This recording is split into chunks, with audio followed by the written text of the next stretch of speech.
Bueno, mi gente, y sigo contando un poco más de mí a nivel ministerio. Entonces, continuando con el tema, los que no han visto el video anterior, lo invito a que lo vean.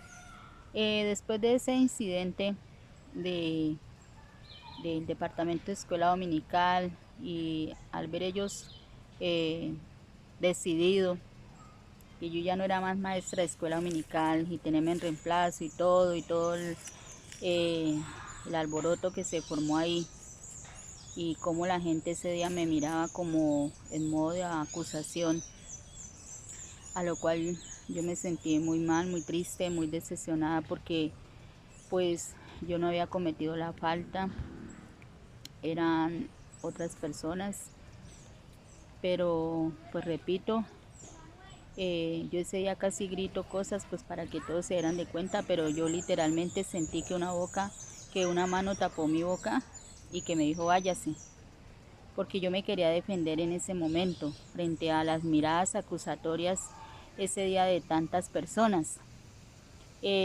Porque claro, la persona que había cometido esta falta junto con los otros integrantes del departamento de escuela dominical, pues en la iglesia era una persona muy honorable, una persona que pues que no iban a creer de que hubiera sido capaz de hacer todo lo que ese día hizo o se permitió. Entonces por eso era que ella misma decía que mejor prefería irse de la iglesia que dañaran su credibilidad.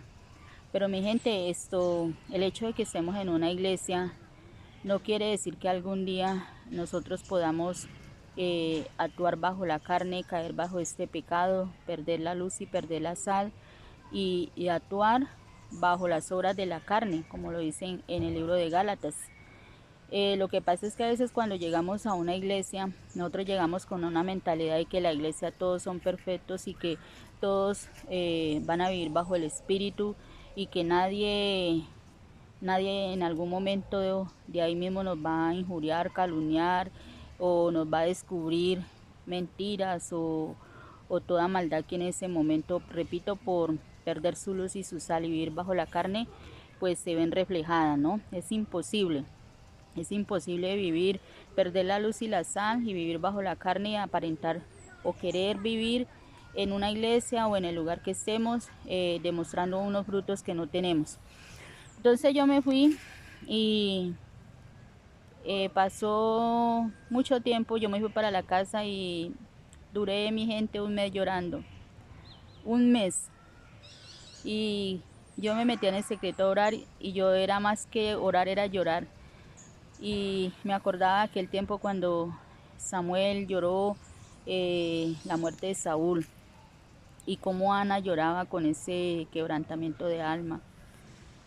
Eh, un mes hasta que Dios quitó ese dolor de mí, de mi corazón, y yo lloraba era de la excesión, repito, no podía borrar de mi mente la imagen de todas estas personas como miraban acusándome, pero pues gracias a Dios preferí escuchar la voz de Dios de que váyase y gracias a Dios en lo espiritual Él utilizó esa forma, esa mano de haber tapado mi boca y si no ese día yo creo que yo en el momento en el que estaba yo hubiera dicho y hecho y cometido muchas faltas, a lo cual hoy en día al no haber pasado eso pues me siento bien, porque imagínense después si yo hubiera orado diferente también.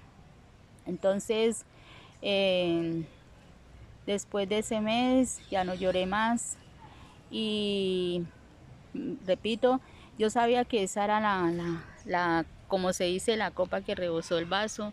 Yo ya no podía, pues, sabía que yo no podía ya más estar ahí por la oposición de los familiares, ya de iglesia. De hecho, ahí en la escuela dominical, en el departamento de escuela dominical también habían familiares. Entonces yo sabía que por un lado o por el otro yo no iba a poder estar ahí. Y también pues aparte de las cabezas que decían que yo no tenía ministerio, que nunca lo vieron.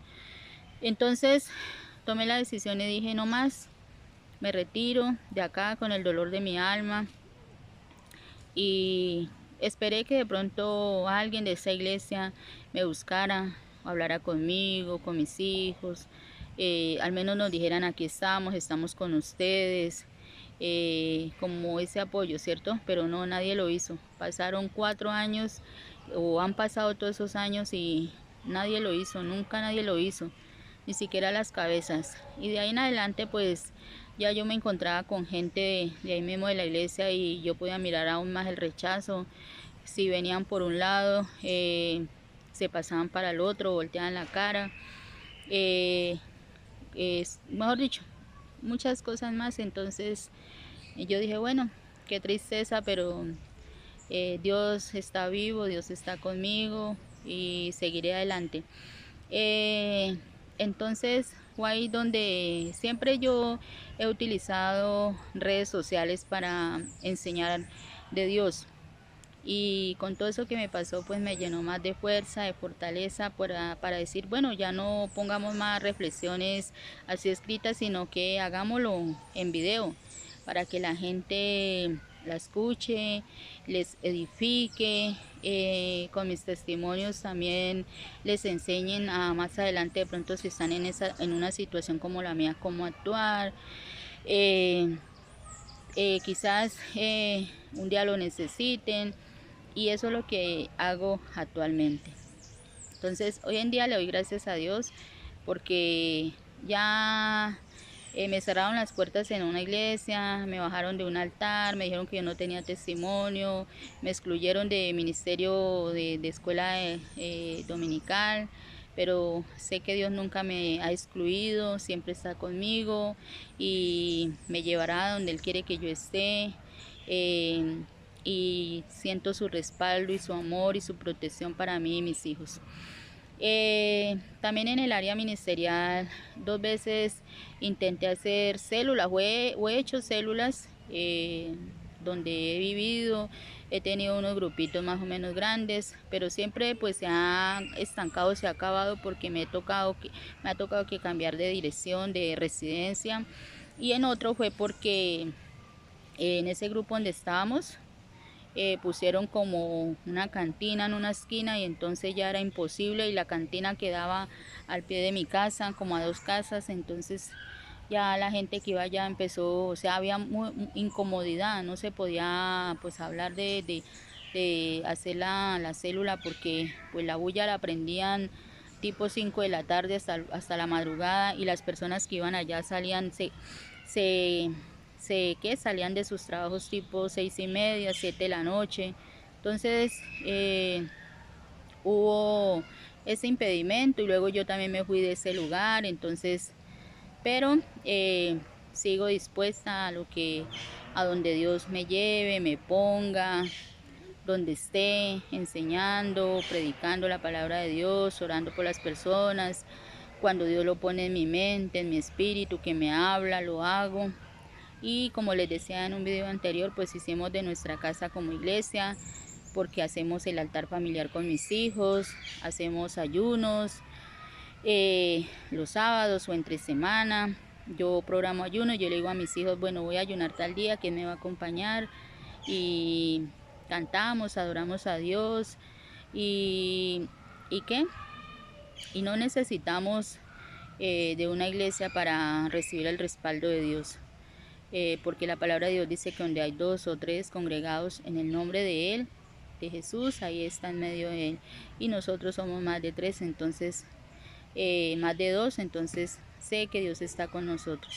Y yo sé que no me voy a perder, ni mi alma se va a perder por no asistir a una congregación, porque mi salvación no depende de 4 paredes, ni de pastores, ni de familiares, ni de hijos, ni nada, porque la palabra de Dios dice que el que se pone a ver eso no es digno de Él. Entonces, mi gente, en cuanto a ministerio, pues este es mi pequeño testimonio. Espéreme para más.